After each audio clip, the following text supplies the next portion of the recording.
आगे बढ़ते राज्यसभा के चुनाव को लेकर राज्य के कांके रोड स्थित सीएम आवास में आईएनडीआईए के विधायकों और नेताओं की बैठक होगी। इंडिया गठबंधन के तमाम विधायक और प्रतिनिधित्व सीएम आवास में होने वाली इस बैठक में भाग लेंगे। विधायकों के लिए रात्रि भोज का भी आयोजन है। बताया जा रहा है कि सीएम आवास में 2 दिनों तक चलने वाली इस बैठक में दोनों सीटों पर जीत सुनिश्चित करने को लेकर रणनीति तैयार की जाएगी। सीएम आवास के बाहर का जायजा लिया है हमारे संवाददाता राहुल कुमार ने।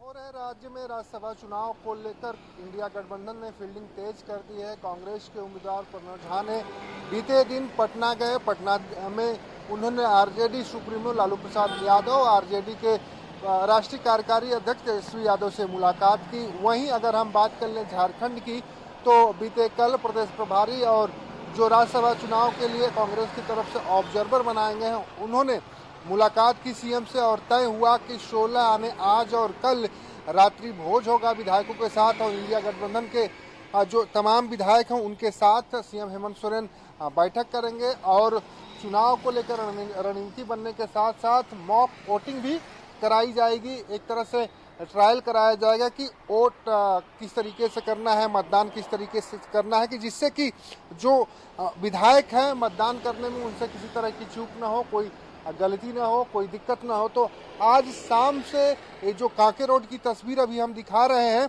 यहाँ पर भीड़ बढ़ने वाली है, जमावड़ा लगने वाला है। और एक तरह से कह सकते हैं कि जो 2 सीटों पर राज्यसभा का चुनाव है उसको लेकर अब इंडिया गठबंधन तैयार दिखाई दे रहा है, क्योंकि परिमल नाथवानी बीजेपी समर्थित उम्मीदवार हैं। निर्दल उम्मीदवार के रूप में उन्होंने नामांकन किया है और उनकी ओर से भी जीत के दावे किए जा रहे हैं। कोशिश उनकी ओर से भी लगातार हो रही है कि जो 4 विधायकों की कमी है एनडीए में, उस कमी को कैसे पूरा किया जाए। हालांकि 56 विधायक इंडिया गठबंधन के पास है और 56 विधायक को एक साथ रखने की कोशिश लगातार इंडिया गठबंधन की ओर से की गई है।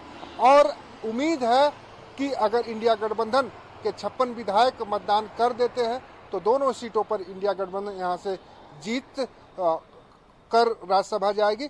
हालांकि अगर हम बात करें जेएमएम की, तो बैजनाथ राम की जीत सुनिश्चित है, लेकिन वहीं जो कांग्रेस से प्रणव झा हैं उनकी जीत को लेकर अभी भी संशय बना है। लेकिन प्रणव झा की ओर से भी लगातार कोशिश हो रही है कि जो अन्य दलों के विधायक हैं और जेएमएम के जो बच रहे विधायक हैं उनका वोट कांग्रेस के उम्मीदवार को पड़े और उनकी भी संख्या 28 पहुंचे, जिससे कि उनकी जीत हो सके। हालांकि आज शाम को यहां कांके रोड सीएम आवास की तस्वीर बदलने वाली है। 2 दिनों तक इंडिया गठबंधन की संयुक्त बैठक और रात्रि भोज का आयोजन है। इसके साथ ही एनडीए की ओर से भी तैयारियां जारी हैं और अपने विधायकों को एकजुट करने में जुटी हुई है। सहयोगी सूर्यकांत तिवारी के साथ राहुल कुमार, प्रशिक्षण।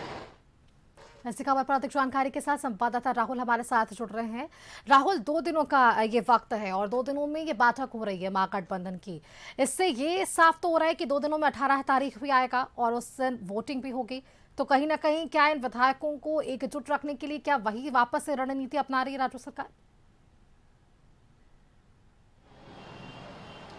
देखिए, इंडिया गठबंधन किसी तरह का टूट नहीं चाहती है और जो क्रॉस वोटिंग की लगातार बातें आती रही हैं झारखंड से, उस क्रॉस वोटिंग के जो धब्बे को लगा हुआ है झारखंड पर, उस धब्बे की मिटाने की कोशिश जो हेमंत सोरेन की ओर से की जा रही है। और इसका प्रमाण आप इस तरह से भी देख सकते हैं कि बीते शाम कल की जो तस्वीरें पटना से निकल कर आई, प्रणव झा अपने आप खुद फील्डिंग कर रहे हैं। वहीं इधर से अगर बात करें तो प्रदेश अध्यक्ष, प्रदेश प्रभारी कांग्रेस की फील्डिंग सीएम आवास में करते कल नजर आए।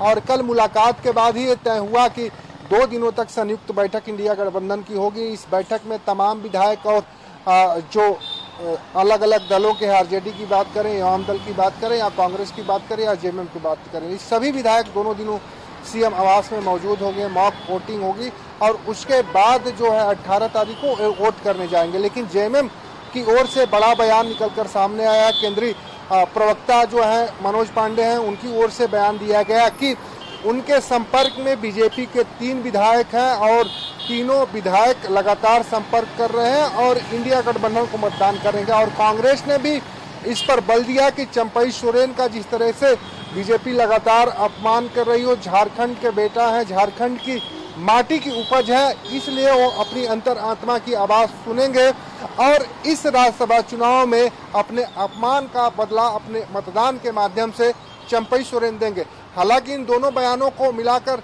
देखें कि तो दोनों एक ही तरह के बयान है। एक तरफ एक कहा जा रहा है कि चंपई सोरेन बीजेपी से नाराज चल रहे हैं और दूसरी तरफ जेएमएम कह रहे हैं कि 3 विधायक उनके संपर्क में हैं।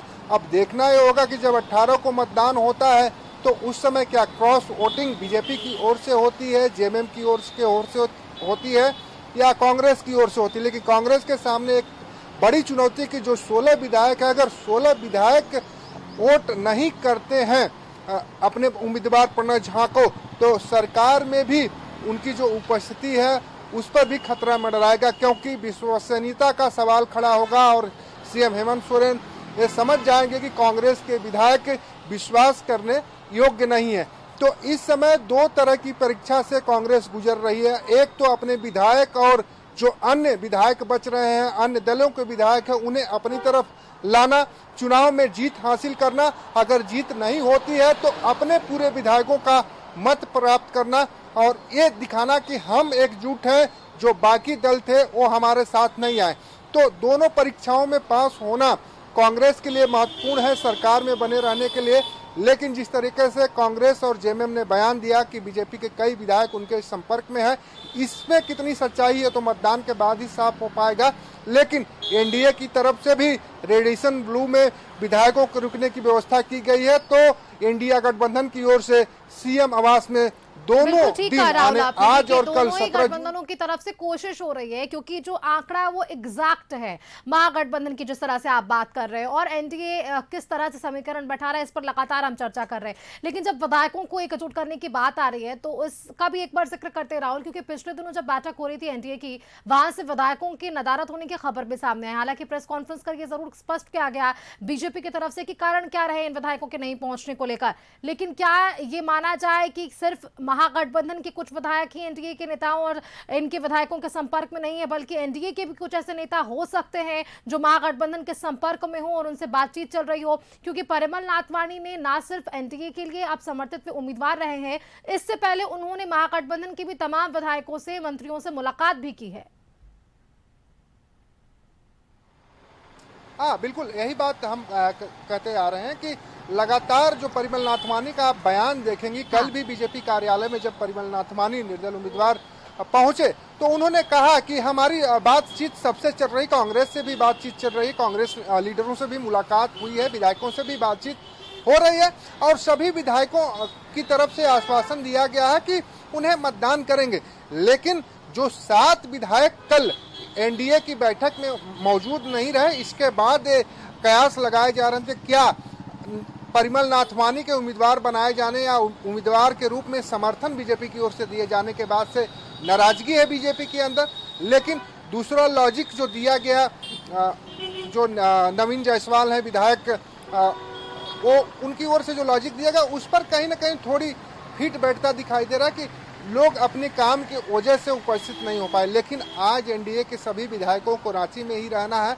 तो दूसरी तरफ कांग्रेस अभी दोपहर बाद विधायक दल की बैठक करेगी, अपने विधायकों को एकजुट साथ साधने की कोशिश कर रही है। तो इंडिया गठबंधन शाम में संयुक्त बैठक करके अपना शक्ति प्रदर्शन करने की कोशिश कर रही है। लेकिन जहां तक आपने बात कही कि महागठबंधन के भी कुछ विधायक एनडीए के संपर्क में हो सकते हैं और एनडीए के भी विधायक कुछ महागठबंधन के संपर्क में हो सकते हैं, तो इससे इनकार करना फिलहाल मुश्किल दिखाई दे रहा है। लेकिन जब 18 तारीख को मतदान होगा उसके बाद ही साफ हो पाएगा कि कौन किसके संपर्क में रहा और किसकी जीत हुई और किसकी हार हुई। अगर परिमल नाथवानी की जीत होती है तो ये मान लिया जाएगा कि 4 विधायकों का मत उन्होंने कहीं से अर्जित किया है। अब वो महागठबंधन के किस दल के विधायक थे ये तो बता पाना मुश्किल होता है, लेकिन एक तरह से साफ हो जाएगा कि महागठबंधन में एकजुटता नहीं है। लेकिन इंडिया गठबंधन के जो मुखिया हैं झारखंड में हेमंत सोरेन, लगातार कर रहे हैं कि बिल्कुल राहुल, महागठबंधन के एकजुटता पर एक आखिरी सवाल आपसे, क्योंकि सीट सिर्फ 2 है और उम्मीदवार चुनावी मैदान में 3 आ गए हैं। अब ऐसे में इसलिए भी ये चुनाव पूरा का पूरा दिलचस्प हो गया। बैजनाथ राम की सीट जो है वो कहीं ना कहीं सुरक्षित मानी जा रही है, इसलिए उनके लिए चर्चा ना के बराबर है।